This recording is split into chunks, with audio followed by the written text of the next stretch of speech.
বৃষ্টির দিনে বিকেলে ডিম দিয়ে এরকম পাকোড়া তৈরি করে খেতে অসম্ভব মজার হয়।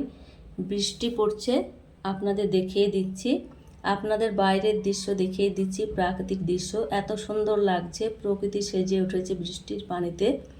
অন্যদিকে পাকোড়া ভাজা হচ্ছে। পানিতে গাছপালা চিরসবুজ ও সতেজ হয়ে উঠেছে।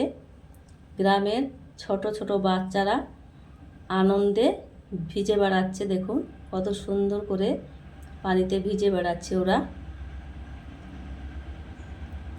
পাকোড়া তৈরি করে দেখাচ্ছি। এখানে 2 চামচ ময়দা নিয়ে নিলাম, 1 চামচ সুজি, স্বাদ মতো লবণ, জিরার গুঁড়ো, লঙ্কার গুঁড়ো, ম্যাজিক মশলা দিয়ে শুকনো উপকরণ মিশিয়ে নিচ্ছি। অল্প অল্প জল দিয়ে একটা ঘন ব্যাটার তৈরি করে নেব।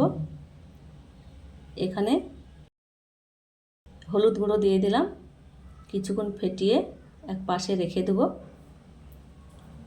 অন্যদিকে পেঁয়াজ কুচি, লঙ্কা কুচি, লবণ, জিরের গুঁড়ো, লঙ্কার গুঁড়ো দিয়ে পেঁয়াজটা ভালোভাবে মেখে নিচ্ছি। 2টো ডিম ভেঙে নিচ্ছি,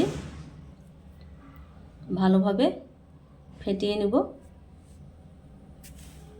ফাটানো হয়ে গেছে, ডিম ভেজে নেব।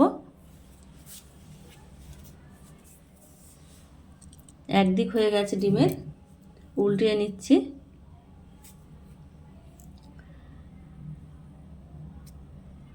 ভাজা হয়ে গেছে, এবার আমি নামিয়ে নিচ্ছি।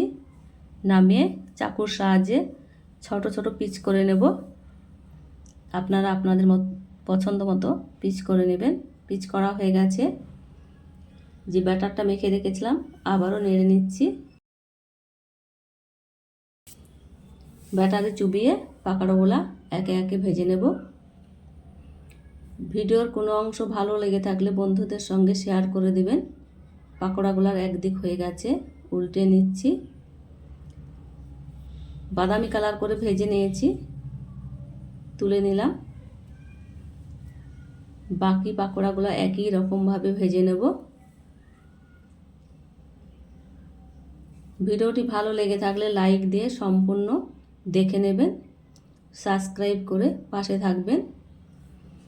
পাকোড়াগুলো ভাজা হয়ে গেছে। এই পাকোড়া খেতে অসম্ভব মজার হয়েছে। ঘরে ডিম ময়দা থাকলে আর কোনো কিছুর দরকার হবে না। অল্প সময়ের মধ্যে ঝটপট বানিয়ে নিতে পারবেন। বাড়িতে অতিথি আসলে এই রেসিপিটি খুব সহজেই বানিয়ে নেওয়া যায়। এতটা মুচমুচে হয়েছে, ক্রাঞ্চি, খুব অল্প সময়ের মধ্যে বানিয়ে নেওয়া যায়। আপনাদের একটা খেয়ে দেখাচ্ছি। এতটাই মচমচে ও ক্রাঞ্চি হয়েছে, ভেতরটা নরম।